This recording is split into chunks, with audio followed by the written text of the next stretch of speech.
Nako po, grabe ho ito. Napakaraming pera ang natagpuan.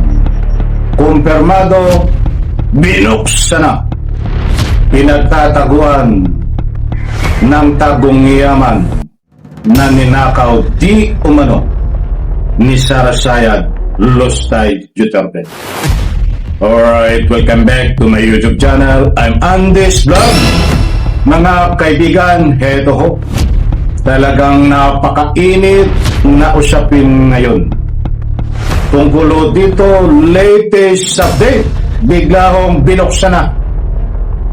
Pinag-utos, subalit magugulat ho kayo. Pagbukas, naku po, ay sandamakmak at napakaraming pera. Mayan di umano ay nakaw na yaman ni Sarasayad Lustay sa pera ng taong bayan at Republika. Pera ng Republika ng Pilipinas. Kaibigan, isang like sa video na ito kung nagustuhan niyo po. Palambing naman, please subscribe my YouTube channel. Eto, samahan niyo po ako sa ibabahagi ko po sa inyo. Dahil dito, marami ang nagulat sa dami ng pera na ito. Nung una ho, ay pumapalag itong si Sarasayad Lustay. Matagal na pinalagan ho ito. Hanggang kahapon ho, abang binubuksan ang pinagtaguan ng kanyang nakaw na pera, ay patuloy pa rin ho ang kanyang pagpalag ni Sarasayad kasama ang kanyang mga abogado. Para tutulan, para harangin na huwag buksan ang pinagtataguan niya ng napakaraming pera na bilyones ang halaga. Muli kong inuulit, galing di umano sa ninakaw niya doon inipon at siyempre yung iba ayon sa lumalabas sa pagsusuri at sa gulong ng investigasyon ay galing sa illegal na bawal na gamot bilang suhol. Pag sinuhulan ka, ibig sabihin protector ka ng mga illegal. Mas mabuti pa mga kaibigan, gusto ko pong ibahagi sa inyo, kapit, huwag po kayong alis dahil importanteng mahalaga na malaman nyo po ang buong katotohanan dito. Ito po, ibabahagi ko po sa inyo mga kaibigan.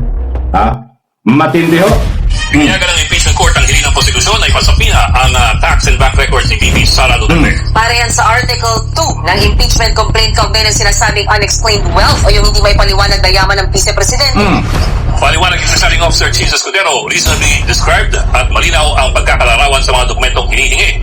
Madali rin daw matukoy ng mga bangko at AMLA kung alin partikular na accounts, records, or transactions ang kailangang isumite sa impeachment court. Bigyan din ni Escudero ang nakasad sa Bank Secrecy Law na matutuloy na exception sa pagiging confidential ng bank deposits ang mga impeachment cases. Kaya pinasura ang pagtutol dito ng depensa.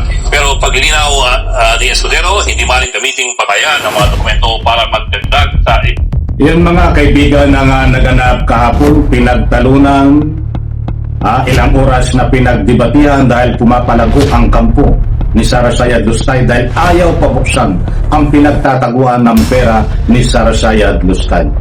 Ituloy po natin, ako magugulat ho kayo, ito pa ang mas magiging pagharang. impeachment offenses laban po sa PISE. Pakinggan po natin ang papayag ni Escudero.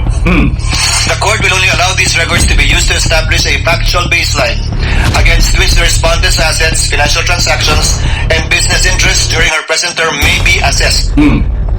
Establishing such a factual baseline is recognized in settled jurisprudence involving allegations that a public officer's wealth is manifestly disproportionate to the lawful income and financial capacity of the officer and the officer's spouse.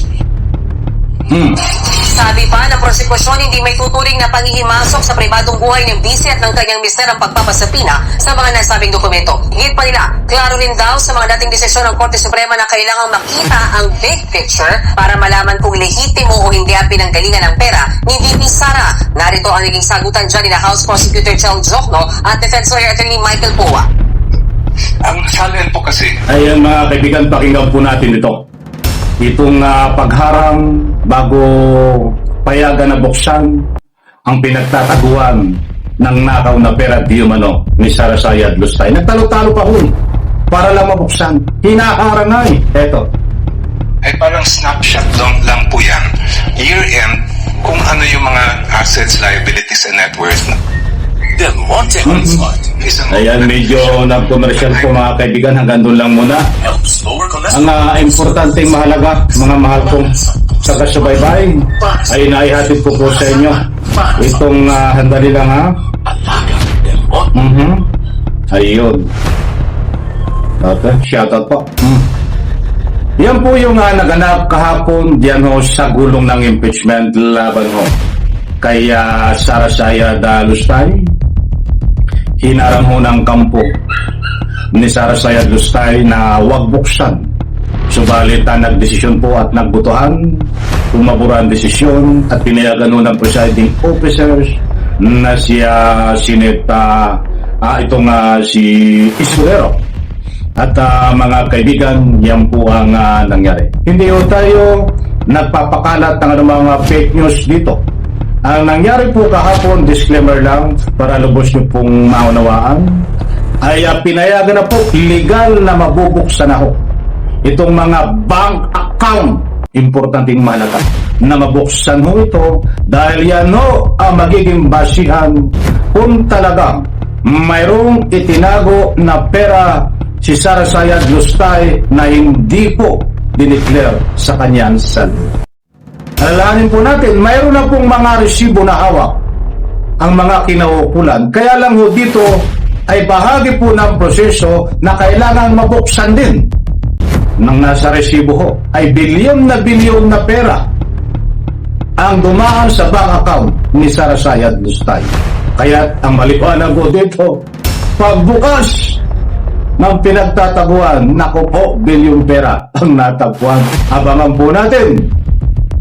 Dahil ito ho, sa araw po ng pagulong ng impeachment, kapag tinalakay ho itong tungkol sa pera at bank account ni Sarasaya Lustay, ay diyan po malalaman natin ang tunay na katotohanan dahil lalabas po lahat kung ano at ilan ang laman po niyan, mga kaibigan, at kung saan galing, mga mahal kung taga-subaybay. Kaibigan, alam po na po nyo ang gusto kong ipunto? Nako, matindi ito. Mga kaibigan, patagal ng patagal, parami ng parami ang matitibay na ebidensya, mga kaibigan, laban no kay Sarasaya Lustay tungkol dito sa impeachment. Abangan po ang gulong ng impeachment. Sa next vlog po natin, panibagong vlog naman. Ihatid ko po sa inyo. Isang like, isang share sa video na ito. Salamat po.